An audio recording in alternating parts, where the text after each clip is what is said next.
a happy Weber Cup debut for him so far. Do not make the mistake of thinking this fella's not up to it. You could not be more wrong.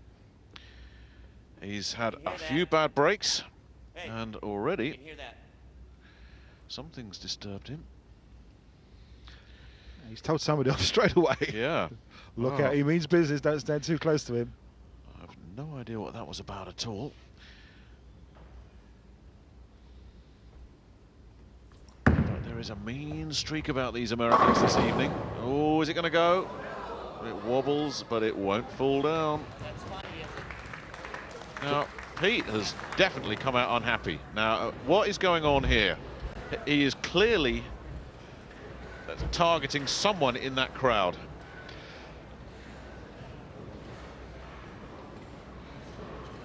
Well, we're just having a look. We can't see much going on there. Pete's left a 4-pin, which he should hopefully spare. And sit down. Start all over again. I guess somebody came in. Let's settle down. It's Paul Moor. First frame. Left-hand side of the lane. He can't trip out the 7. I was going to say it's Virgin Oil, but of course it's not, because Jason Couch has just been bought. And the power takes over. Paul looking for a 7-pin spare and makes it very nicely indeed. Now, let's keep very close. That just could have been the turning point. Let's just wait and see. I think you're absolutely right. I think there's been a bit of self-inflicted extra motivation right there. That he's seen something, he's allowed himself to be ticked off. Oh dear. Well, if it was the motivation that he was looking for, it is not paying off. Pete has left himself a right mess. It's the 2-8-10 split. This ball, his bowler's just carried on a bit too long.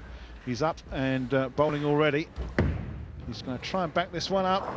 Oh dear, that was ever so close. Unfortunately, it's an open frame, and he's not very happy with himself.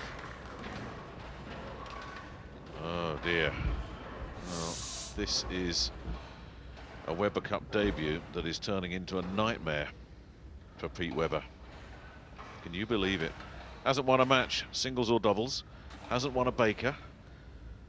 All the Americans have been dreadful in that.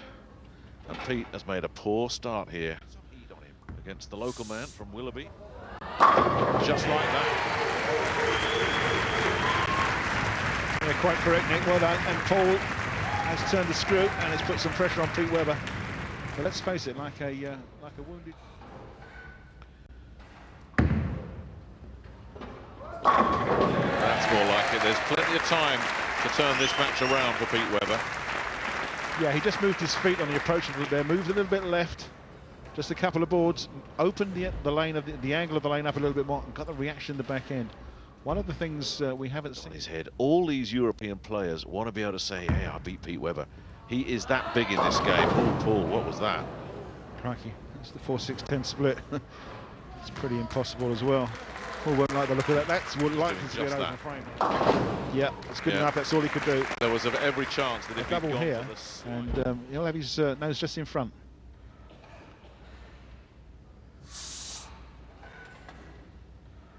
Well, Tim Mack's certainly not concerned, is he?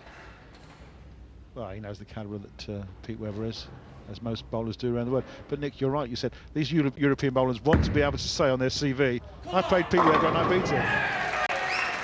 Pete's got something to say about that now, isn't he? Yeah, I think Pete Weber's had enough of this.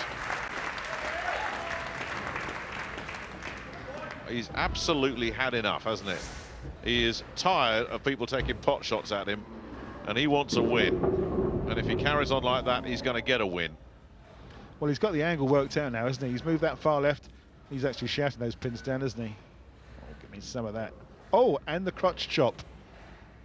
Something he did in America a few months ago and got told off about. Now getting focused. He's worked 2 strikes in a row. And if Pete Weber's got his A game, Paul Moor, sure as heavens, better find his. That really hung on the line, and he's missed the head pin, and Paul's in a lot of trouble here. Crikey, that nearly dropped in the channel left-hand side, didn't he? Just like that. Not quite. Paul Moor has gone from now. I think he's going to do some work on his ball, I think. And Pete will just want to put the throttle down. Not quite. There was a real chance there for for Pete to turn on the jets. It's still too close to call. There's Tracy, his wife in the background, just obscured by Mr. 300. Forward spare again. Yeah, it was a good shot. He's got the lead. Hold the line, hard and straight. That'll do nicely, thanks. Forget, has not come into this tournament in the best of form. If that starts to play on his mind, he's in a world of trouble, and so are Team Europe. That was a decent pocket hit, and boy did he need that, and you can hear the relief in this auditorium. So Pete has his nose in front. Seems to be getting it together after a slightly shaky start. A nice pocket hit takes all 10. Nothing wrong with that line. Yep, could so easily have been 4 strikes in a row. Unfortunately had a single pin spare in the middle. Increases his lead. Putting pressure on Paul Moor now. He's going to come back with a double of his own. Bit of variety in Pete's work, but he seems to have settled down and found a line the last 4 or 5 frames. But he's still not out of the woods in this one. Long, long way to go. On a strike, looking for the double. Well, he's got to have a double, hasn't he? Otherwise that lead opens up. Yeah, very nice response from Paul. Well, he's dug himself out of the hole he put himself in now. Yeah, that one came nicely off the hand. Another. Got plenty of width. To keep his nose in front, because Paul's working a double. Is it a double for Pete? No! A hard 10 said, not today, thank you, Pete. And that is reminiscent of last night when that 10 stood up on 3 perfect pocket hits. It's done it to him again. To all intents and purposes, a perfect shot. It can only be the angle of the ball coming in that's shot that 6-pin around the 10. I mean, he's looking for it. Everybody else is looking for it, including wife Tracy standing up there. Ouch. It wouldn't go. Single pin spare, not go. Not what he wants. It's interesting watching Tracy's reactions to this. I mean, she lives with every ball that Pete bowls. She absolutely follows it down the lane, and she wanted that as much as he did, and there was nothing wrong with it. That's the thing, that's the frustration, and that's what's getting to Pete right now. See if he can open that door and go through it and make it 3. Yeah, 2 won't do it. He needs a lot more. Nice pocket hit, turkey for Paul Moor.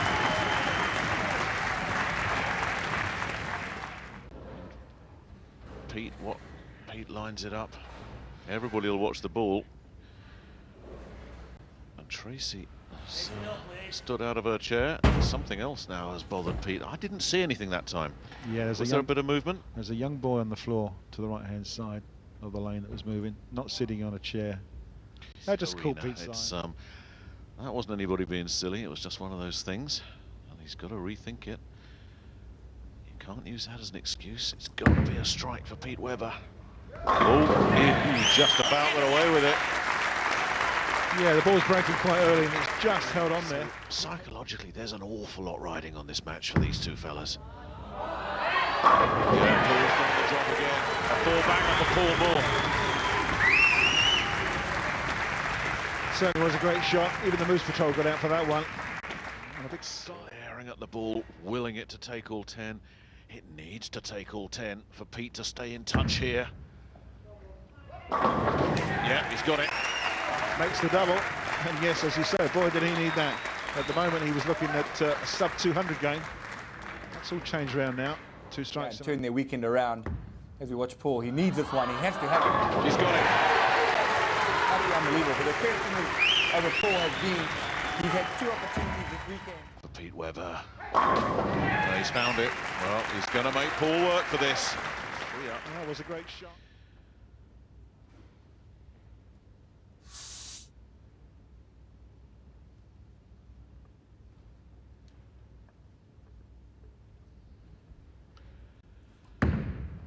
This one to really put some heat on. He's got it. What a time to bring out a 4-bagger. Pete Webber has insisted that Paul Moor closes out. Well, Pete Webber has certainly done that. This for 225. No, 223. So if Paul does get the double, the point will be his, but anything less, and Pete Webber's 223 will be a winning score. Just has to be 10. Oh, and look at that! The 10 in the corner has gone and ruined his night. There's your winner. Thank you, Pete Webber. Well, it balances out, doesn't it?